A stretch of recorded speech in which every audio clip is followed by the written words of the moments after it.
I held my shaking hands up. They were covered in my blood, or at least I think it was my blood. But the rain was quickly washing it away. Feeling disconnected with my body, I slowly turned over on my stomach from where I had been thrown on the ground, blinking the rain that fell in a downpour out of my eyes. I looked at the dead bodies that lay on the ground around me. There were so many, and most of them had just been torn apart. How had it come to this? How could a day that started off the happiest day in my life end like this? I laid my head on the ground, and I closed my eyes as the rain beat over my face. And for just a moment, I stilled my being, wondering how had it come to this. I know you guys are wondering what the world is going on. Well, allow me to bring you up to speed. Like I said, the day started off so beautiful. You see, I had been in a funk for the last couple of weeks because after I left my father's house with Gideon that day we were exposed, I hadn't talked to him since. He told me if I left with Gideon, then I was no longer welcomed at his home. So my first night sleeping in my own home had been bittersweet at best. Gideon held me through the night as I cried, promising me that everything would be okay. But I didn't know. I had never seen my father look at me as if he was through with me. So I immersed myself into getting the garage set up the way I wanted. I unpacked all my herbs and things and set them on the shelves in their glass jars in alphabetical order. Nuria and Stormy came over every day to help and try to cheer me up. Teresa made me comfort foods that I really enjoyed, but still there was a void in me due to my dad's anger. Several times I picked up the phone to call him, only to put it back down in fear of his rejection. I even wrote him a note that I never mailed. Monroe had taken to bringing me little goofy gifts home. Stuff like jewelry from the bubblegum machine and an all-purpose utility knife that he spent an hour explaining to me what it can do. The thing had everything on it, from a nail file to a wine opener and everything in between. I mean, I don't even know where he found most of this stuff. Once, he came home with an empty turtle shell that he had had little Gideon fill with dirt and a little lemon tree seedling. She was so much like Nuria. Her little hands stayed in the dirt. I told myself that I was going to take extra good care of it, and no matter what, I would not let it die. I watered it every day, and I watched it, and I made sure it had sun. But by the next week, the thing was dead. When I told Nuria about it, she laughed at me. Citrus trees don't like a lot of water. Too much will cause their roots to rot, silly goose, she had said. And of course, the loss of Monroe and Gideon's gift sent me further into my depression, which was driving Gideon insane. He tried to take me out and show me a good time, and that was nice, but I still didn't feel right having a good time when I had hurt my dad so. He tried bringing me flowers. He even brought me jewelry, which did not come from the bubblegum machine. Even Wolf had taken to butting his big head up against my leg and hand, as if to say, snap out of it already. But no matter what anybody did, I could not change the fact that I was blue. Gideon got so mad at me yesterday when he came into the kitchen and saw me sitting at the table staring out the back window that he just yelled at me to be happy. I yelled back at him that just because he yells at me to be happy, that don't make any difference. I was still unhappy. He turned and stormed out the kitchen, then the house, Wolf right beside him. A couple hours later, he returned, and my father walked in behind him. I had been sitting in the living room talking with Teresa when I seen my dad using Both hands, I pushed myself up off the couch. My growing belly was making simple things like sitting and standing very difficult. Hey, hey, baby girl, my dad said, a sorry look on his face. That was all I needed to see. I ran across the room and, being very careful of my stomach, I threw myself into his arms. Daddy, I'm so sorry, I told him. No, baby, don't apologize. I was being an old jealous fool. What? I asked, looking up at him through my tears. Oh, come on, mijo. I made mango, Teresa told Gideon. He came to me and kissed me on my cheek. Anything for my princesita, he whispered in my ear before following his daughter into the kitchen.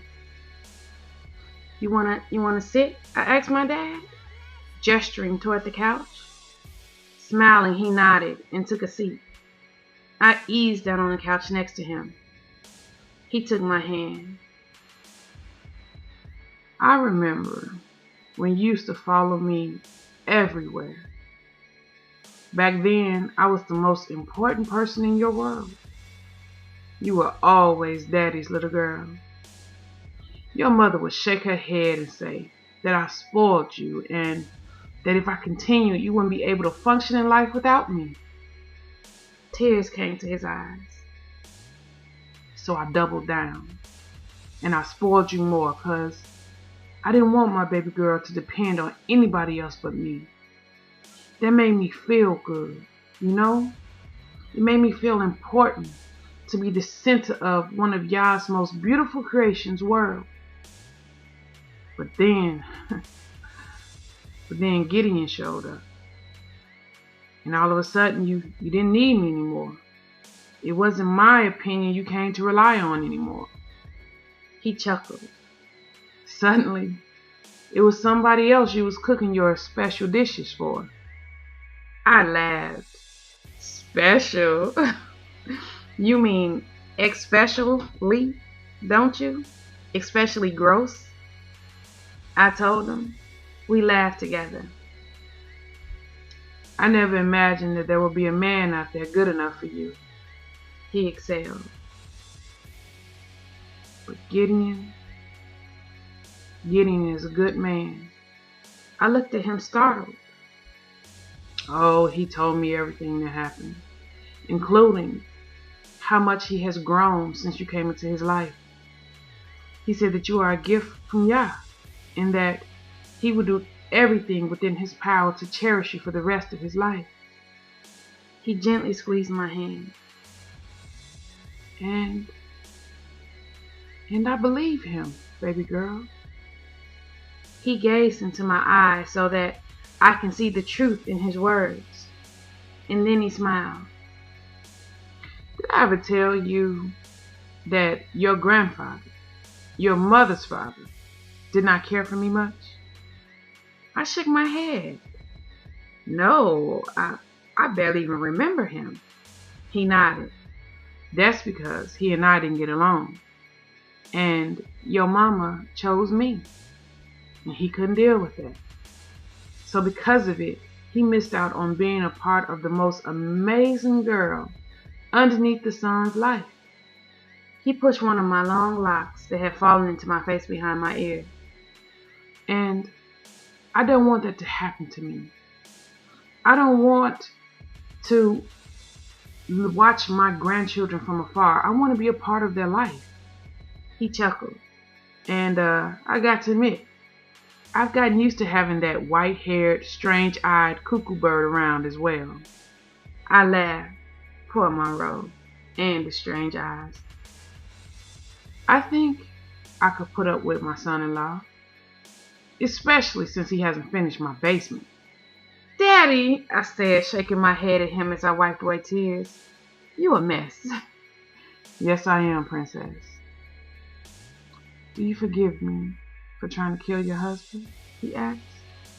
I threw my arms around his neck like I used to when I was a little girl. Oh, he's tough, I told him. He can take care of himself. My dad nodded. Yeah, yes he can. And so That began my happiness, the one that filled my heart and made it feel full. My dad ended up staying for a while. Teresa made dinner, and the five of us sat down and ate and laughed. She even put some extra care in the meat she made for Wolf. Lion had introduced Gideon to the man at the butcher shop who he got king's meat from. So now Gideon kept the freezer in the basement stocked with chunks of beef for Wolf. Normally, Teresa just unthawed it and kind of just tossed it to him. But not today. Today she cooked it and seasoned it, much like the way King enjoyed his. After we ate, we chit-chatted for a bit, and then Gideon took my dad home. I tried to help Ema clean up the kitchen, but she just shooed me out. No, mija, I've got this. You just go upstairs and relax. I kissed her on her cheek. Thank you so much, Ema. What would I do without you? She chuckled. That's something you don't even have to worry about. Without you and Gideon, I wouldn't even have purpose. I hugged her close. Then I went upstairs and ran me a hot bubble bath. Right when I was settling back to relax, Gideon walked through the bathroom door and began to take off his clothes. What are you doing? I asked. I'm joining my wife in her herb-infused bath. He chuckled, shaking his head. If you think my herb-infused bath is so stupid, why you getting in it? He shrugged. Because my wife is sexy and naked inside of it. I slid forward a bit as he lowered himself down in the hot water behind me. Then he wrapped his big, strong arms around me, palming my belly. That was growing bigger by the day. Thank you, Gideon, for what you did, bringing my father here. He gently kissed my ear in a way that reminded me just how long it's been since we made love. I moaned. Don't thank me, baby. It's my fault it all happened. He took my earlobe in his mouth, drawing it gently, before he moved down to my neck. I frowned. This wasn't good. If he continued like this, I wasn't going to have the strength to tell him no. Gideon, I moaned. Goodness, his hungry mouth was working havoc on me. Gideon, if you don't stop, we're going to make love, he whispered in my ear. I turned to look at him. He looked down at me, smiling. The band, I asked. His smile turned wolfish. It's off. And y'all, that was all he had to say to make my herb-infused bath suddenly feel, done. Whew. He helped me out of the bath and dried me off. Then he took some of my mango butter and rubbed me down really good, telling me how much he missed touching me, tasting me. Then he laid me down in the bed and gently made love to me. Twice. Needless to say, this morning I woke up feeling cherished. Later on that day, the three of us went to the Lion's Den. Lion had closed the gym down again today, just for the family, and brought out the grill. Oh man, we had a good time. The fellas, of course, talked smack to each other. Dawid, Benaya, and Monroe was entertaining a group of giggling girls that had somehow smuggled their way past Lion and his grill in the back. Whew! The girls these boys attracted was ridiculous. Our phones stayed ringing, with some little girl calling for Monroe. Different girls. Gideon had threatened his life. He told him if he found out he was sleeping with any of them, he was going to make the boy a eunuch. I shook my head. It seems like girls these days was attracted to crazy. Nuria was going through something very similar. Lion and Gideon often argue because Lion swears that Dawid wasn't like this before he went to the Dominican. He said that Gideon and his wild son was the reason for his change. Gideon argued that they babied the boy so much that as soon as he got from under his father's skirt, he spread his wings a bit. Of course, they ended up exchanging blows, but hey, warriors will be warriors. I walked over to Anataya, who sat on the steps with her beautiful guitar strapped to her back, watching Monroe, who was wearing a pair of shades, talking to a girl by the gym door. "Hey, beautiful, how you doing?" She looked up at me. "Am I beautiful?" she asked. I frowned. "Amazingly so, sweetheart." I picked up one of her long brown braids and played with the beads on the tip. "Am I prettier than her?" She nodded towards the girl Monroe talked to. I eased down on the steps next to her. "Oh, baby, you are way prettier than her." "Then why he talking to her?" I looked at Monroe, who stood in front of the girl as she leaned back against the wall, his famous grin on his face. He leaned in and whispered something in her ear. She giggled and then nodded. Monroe looked back at Gideon, who was across the gym talking to Big Eye. They were having a heated debate about the Mashiach and his time in the wilderness, being tried by Satan. When he saw that his father was occupied and wasn't paying attention to him, he took the girl's hand and slipped out the front door. I shook my head. That damn boy. "Doda, I'm ugly, and I'm flat-chested," she said, folding her arms in a hug. "No, you're not, baby. Look, it's not that girls like that are pretty. They're not. They're easy. But see, the thing is, boys don't remember girls like that. I bet if I went right now and asked Monroe what her name was, he couldn't even tell me." She turned to look up at me. "You mean he don't like her?" "No, honey, he doesn't. He's just got one thing on his brain, which is why I need to go talk to his dad really quick." I hugged her close before I stood. Poor Anataya. When she got older, they would write songs about her beauty. But sadly, she had no idea how exquisite she was. Nuria had to constantly battle the low self-esteem demon that wanted to take over Anataya. I prayed often for her. I never suffered from low self-esteem, but I knew a few sisters that did, and that demon was a vicious one indeed.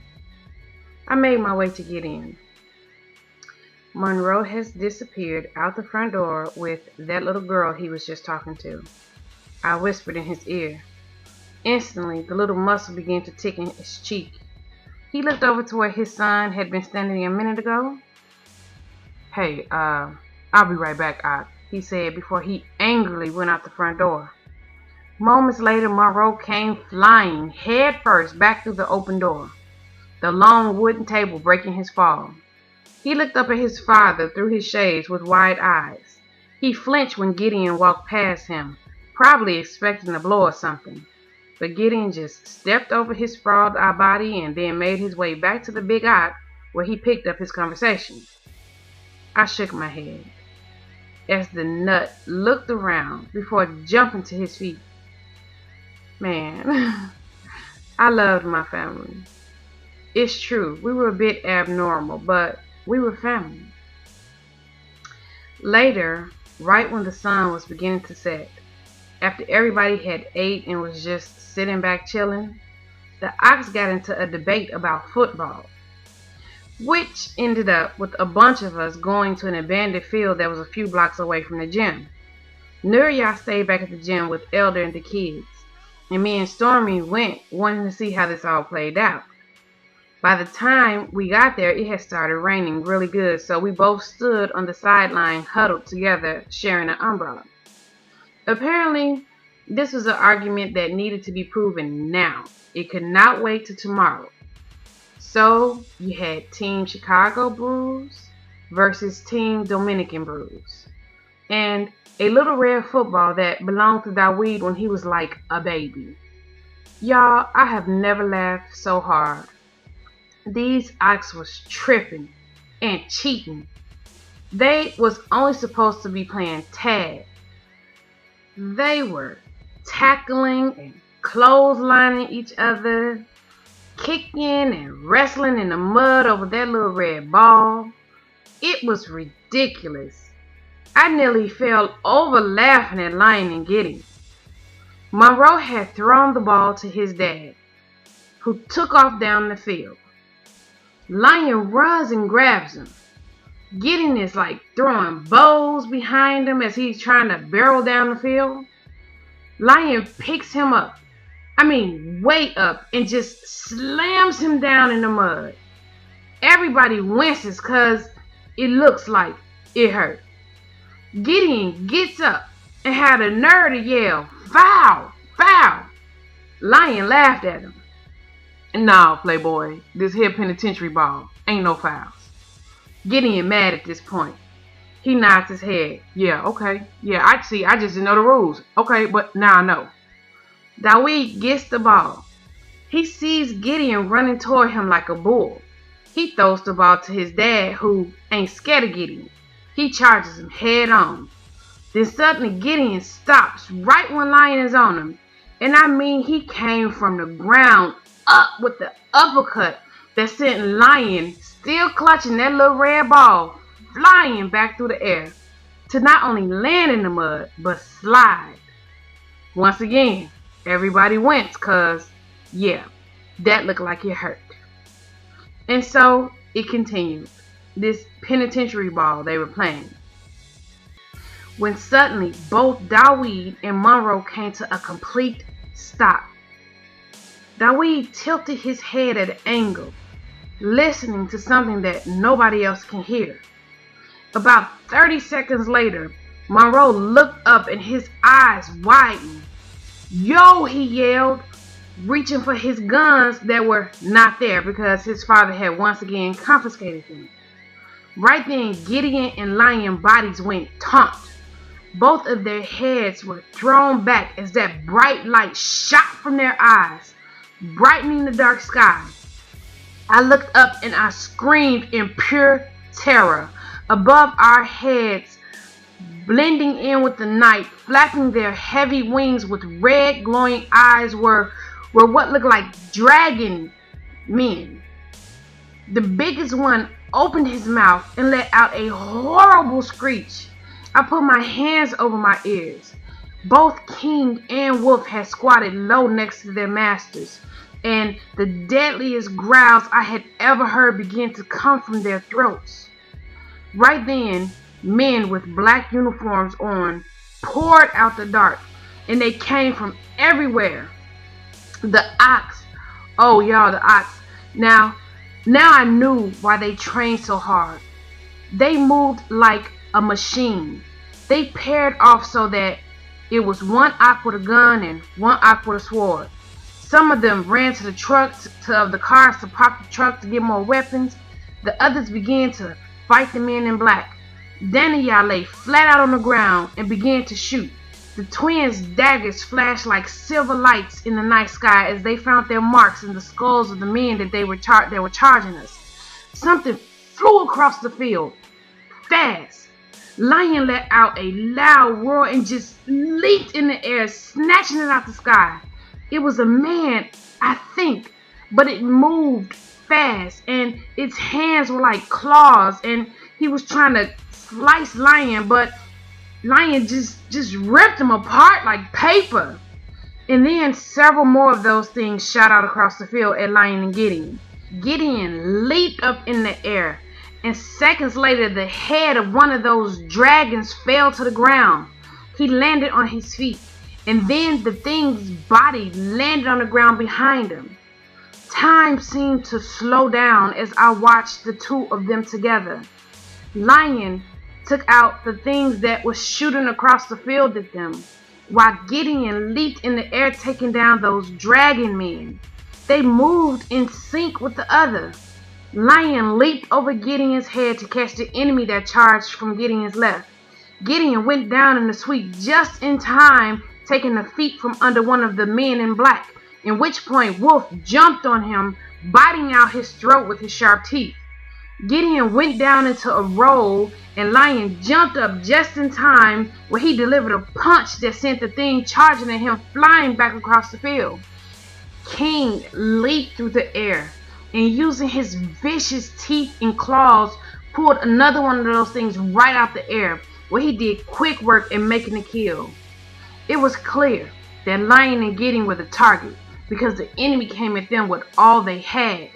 But no matter what they came with, Lion and Gideon was just simply undefeatable. I watched my husband, unable to look anywhere else. The light that shined from his eyes was so bright. He moved with the speed of light as he took off running. Right then, Lion dipped down and Gideon used his back to catapult in the air as he brought down another one of those dragons. How did they know how to move in sync like that? The light coming from their eyes caused them to see without seeing. So how did they know when the other needed a boost or just when to jump as the other rolled underneath their feet to attack the enemy on the other side? It truly was the most amazing thing I had ever seen. And although they didn't have the light shining from their eyes, they had trained the ox to fight in sync like this as well. I stared amazed at how well they fought together. It was really something to see. One ox used his guns and fists to take out the men in black, while the other used his swords on the dragons that the bullets did not faze. It was like they put complete trust in the man next to them to take care of the enemies at their back. Monroe and Dawid worked in a pair almost as well as their fathers. Monroe had retrieved his father's guns that sat on the sideline, and he took care of the men in black with them, while Dawid, using his father's sword that sat on the sideline, took care of the dragons. I looked back at Lion and Gideon as I realized something. When the light shined from their eyes, they didn't need weapons. They were faster, stronger, more fierce, all by themselves. Right then, I heard car tires screech. "Solomon!" Stormy yelled. I looked up just as Solomon, who was still wearing his suit from court, jumped out of his truck that had not come to a complete stop and took off running across the field towards us. As he passed the men in black, their bodies dropped to the ground and started convulsing violently. Several of those dragons dropped from the sky. They flapped around on the ground going through some form of disturbia. The big ox and Lee ran behind Solomon and with their swords and just drove him down in their hearts. The men in black and the dragons began to run from Shlomo, real fear on their faces. "Melchati! Saphia!" Solomon yelled at us. "Run! Come to me!" Stormy took off toward him, but for some reason my feet were frozen. "Saphia! Run now!" Shlomo yelled. Blinking, I looked up to see one of the men in black running towards me, fast, and he was pointing a gun at me. I closed my eyes, waiting to feel a bullet pierce my skin. I jumped when I heard the shot. My eyes flew open just in time to see the man's body fly to the side from the impact of a bullet. I turned to see Daniel with his rifle facing me. He had shot the man. "Run!" he yelled at me. That snapped me out of it. I took off across the field, running toward Shlomo. But I cried out when I felt something sharp stab me in both of my shoulders. I looked up and screamed. One of those dragon men had his claws in me, and with great strength he flew up, taking me with him. Right then, it jerked before it let out a piercing screech. Gideon had jumped up on his back. He put his hand underneath the big head and right in the crevice of the neck of the thing and let out a loud roar just before he ripped his head off. I blinked because its blood splattered all over me, and then I was falling. I couldn't scream. The only thing I could do was think, "Yah, my baby." I saw a flash of white as Monroe raced towards me. He wasn't going to make it. I was going to hit the ground. But then he went back, causing his feet to slide forward through the mud, elongating his body. I fell into his chest, and we were still sliding. I screamed because another one of those dragon men were coming right at us. Monroe was shooting at it while cushioning my fall, all while still sliding across the mud. Dawid flipped over the thing's head and came down with his sword, severing the head, sending it flying in the opposite direction of its body. "Emar, you okay?" Monroe asked as he quickly got to his feet. The only thing I could do was look up at him amazed. Goodness, Him and Dawid stayed by me, fighting off anything that came near. Shortly after that, the remaining men in black started to retreat, realizing that they weren't going to win this one. The few dragon men that were left flew away as well, and for a few seconds, the only thing that could be heard was the rain. I blinked as I stilled myself to see how bad I had been hurt and if the pain I felt was coming from my stomach. No, I think my baby is okay. Gideon and Lion stood in the center of the field, breathing heavy, covered in blood. The light still shined from their eyes as they looked around at their warriors, who were all still standing. Slightly, they nodded their heads, seeing them without seeing them. The smell of sulfur filled the air. Gideon turned to look at me then. At least, I think he looked at me. Then, y'all, he was walking towards me. There was so much power coming from him that I couldn't help but scoop back on my shaking hands as he approached. And then the light in his eyes began to dim. Moments later, it was my husband's eyes that looked down at me as he lifted me off the ground and into his arms. The next day on the news, they reported that 2 rival gangs got into a turf war, and that luckily none was injured or killed. When we drove by the field, there was no dragon bodies or bodies of the men in black. There was no blood. There was no sign whatsoever of what had gone on in the night.